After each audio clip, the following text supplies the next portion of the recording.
वळ्या पुढील बातमीकडे। बातमी आहे किशोरी पेडणेकर यांच्या संदर्भात। किशोरी पेडणेकरांची ईडी चौकशी होते।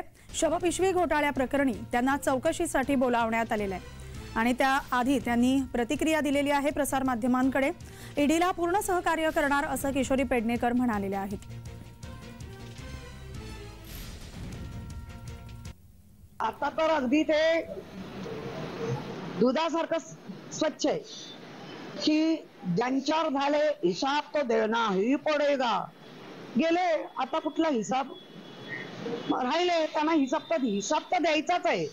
कारण मी नियतीला मानते, मी जे काही आपण कर्म करतो त्या सगळ्या गोष्टीवर माझा विश्वास आहे, त्यामुळे हिसाब तर देना ही पडेगा, हम भी देंगे।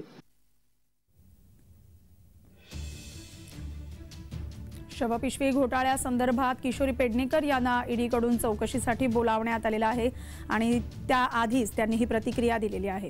आमचे प्रतिनिधी अनिल सावरे आपल्यासोबत दूरध्वनीवरून जोडले गेले आहेत। अधिकची माहिती जाणून घेऊया। अनिल, काय सांगाल? ईडीकडून चौकशीसाठी किशोरी पेडणेकर यांना बोलावण्यात आलंय, मी पूर्ण सहकार्य करणार असं त्यांनी म्हटलेलं आहे। काय सांगाल अधिक या चौकशी संदर्भात?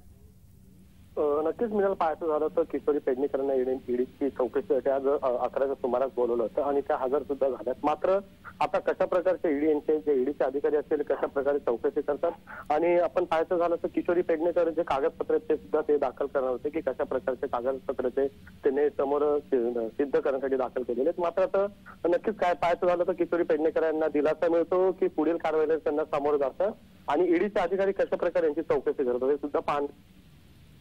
अगदी अनिल, धन्यवाद तुम्ही दिलेल्या या माहितीसाठी।